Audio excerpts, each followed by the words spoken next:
ফুলঝুরির মাকে ছোটকা খুঁজে পেয়েছে, কিন্তু কি করে খুঁজে পেল? আর সে কে? আর পরমা নামটা একবার শুনলাম মনে হলো তো। না না, মিস করা যাবে না, কথা তো শুনতেই হবে এখন।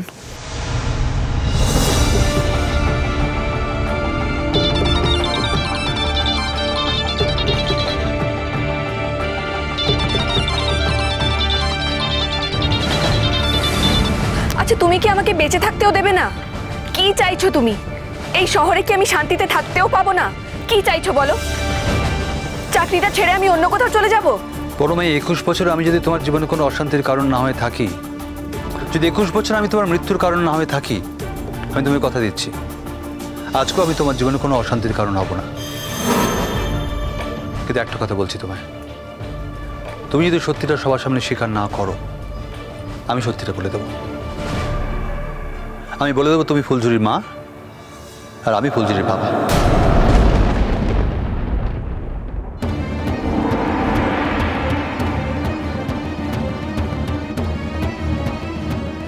তুমি যদি এটা করেছো, আমি তোমাকে বলছি আমি সুইসাইড করব।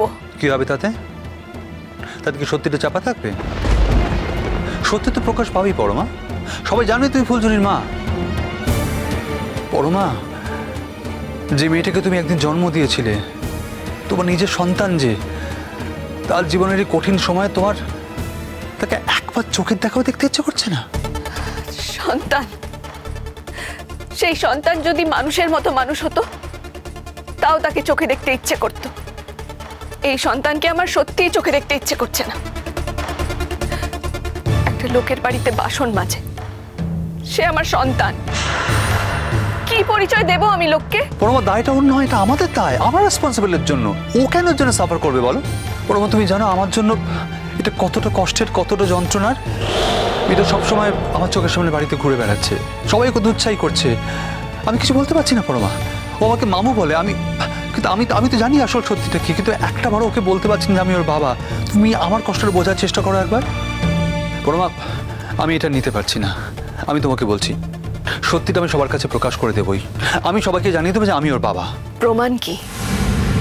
আমি যদি স্বীকার না করি? পরমা, তোমার সঙ্গে আমার সম্পর্কের কথা সবাই জানে। হ্যাঁ, এটা ঠিক যে কোনো মা তার সন্তানকে স্বীকার না করলে সমাজ তাকে তার সন্তান বলে স্বীকার করতে চায় না, এটা ঠিক। কিন্তু ফুলঝুরির মাকে নিয়ে আমার এত মাথা ব্যথা থাকতো না পরমা, যদি বিষয়টার মধ্যে কোনো সত্যি না থাকতো। এটাও কিন্তু লোকে ভাববে। আমি তোমাকে পরিষ্কার বলে দিচ্ছি, সত্যিটা আমি লোকের কাছে প্রকাশ করব। আমি জানিয়ে দেবো যে আমি ওর বাবা। তার জন্য পরীক্ষা দিতে হলে দেবো, যা করতে করবো। আমি ওর জন্য শেষ পর্যন্ত লড়াই করবো পরমা। দেখো পরমা, যে মেয়েটাকে তুমি জন্মের পর ছুঁড়ে ফেলে দিয়েছো, তুমি যাকে এখনো স্বীকার করতে চাও না, যে মেয়েটা লোকের বাইরে কাজ করে বেঁচে আছে, আমি তাকে স্বীকৃতি দেব। আমি তাকে সত্যিটা জানিয়ে দেবো পরমা। আর ভাগ্যের কি পরিহাস দেখো, মেয়েটা ঘুরতে ফিরতে আমাদের বাড়িতে এসে পৌঁছেছে, আমারই চোখের সামনে এসে ঘুরে বেড়াচ্ছে। আমি জানি না তুই মানো কি না, আমি তো মনে করি এটা নিশ্চয়ই ঈশ্বরের কোনো নির্দেশ, নাহলে এটা হতে পারতো না পরমা। তোমার কাছে এসেছে, তুমি দায়িত্ব পালন করো, আমাকে দায়িত্ব পালন করতে বলো না। আমি আর ওই জীবনে ঢুকতে চাই না। 21 বছর পর আমি এত বড় একটা মেয়ের মা হতে পারবো না। তোমার সমস্যাটা কত পরমা? 21 বছর তো সমস্যা নাকি এত বড় মেয়ের মা হতে তোমার সমস্যা? নাকি মেয়েটার কোনো ক্লাস নেই, সো কল্ড শিক্ষিত নয়, সেটা তোমার প্রবলেম? নাকি তোমার প্রবলেম যে আমি ওর বাবা, সেটাই সব থেকে বড় সমস্যা? দেখো পরমা, যদি তুমি বলো যে আমি যে ওর বাবা, এই সত্যিটা তুমি আজকে গ্রহণ করতে পারছো না বা গ্রহণ করতে রাজি নাও, তাহলে সত্যি আমার তো কিছু করার নেই। বাট ইট ইজ ফ্যাক্ট, এটা হয়েছে, এটাই সত্যি। তাই সত্যিটা অন্তত তুমি স্বীকার করার চেষ্টা করো। কি চাইছো তুমি আমার কাছে? কি চাইছো বলো, কি চাইছো? কিচ্ছু না, আমি কিচ্ছু চাই না। সারা জীবন তোমাকে আমার সঙ্গে সম্পর্ক রাখতে হবে না, শুধু একটা দিন ওর, শুধু একটা বার তুমি এসে বলে যাও যে তুমি ওর মা। প্লিজ, আমি তোমার কাছে হাত জোড় করছি। পরমা, এই পৃথিবীতে আমরা ছাড়া নিজের বলে কেউ নেই কোথাও। আর যাদের কাছে মানুষ হয়েছে, আমার কথা হয়েছে ওদের সঙ্গে, আমার সঙ্গে সবার কথা হয়েছে, হসপিটালে গিয়েছিলাম আমি। প্লিজ পরমা, তুমি সত্যিটা স্বীকার করো প্লিজ। ও তোমার সন্তান পরমা, তুমি যাকে জন্মের পর ফেলে দিয়েছিলে, যাকে গ্রহণ করতে চাওনি, ও সেই ফুলঝুরি, সেই মেয়ে, ও আমাদের মেয়ে পরমা। প্লিজ তুমি এটা সত্যিটা গ্রহণ করো। ফেলে দেবো মেয়ে বলছো কেন? আমি তো ফেলে দিইনি, আমি তো জন্ম দিয়েছিলাম, তুমি ফেলে দিয়েছো। মেয়েটা জন্ম নেওয়ার পর থেকে তোমার সময় হয়নি বলে তুমি আসতে পারোনি। এটা অন্যায় নয়, এটা অপরাধ নয়। পরমা আমি মানছি যে তোমার কনসিভ করার খবর পাওয়ার পর আমার দেশে ফিরতে একটু দেরি হয়েছিল, সেটা সত্যি অন্যায়, আমার অন্যায় হয়েছিল সেদিন। কিন্তু পরমা তুমি আমার অপরাধের শাস্তি ওই মেয়েটাকে দেবে, ওই নিষ্পাপ মেয়েটাকে দেবে? তুমি বলো, ওর কি দোষ সেখানে বলো? পরমা আজ বাদে কাল মেয়েটার বিয়ে, তুমি একটু বোঝার চেষ্টা করো পরমা। দেখো আরে 21টা বছর আমি কি করেছি তুমি জানো? আমি কিভাবে জীবনটা কাটিয়েছি?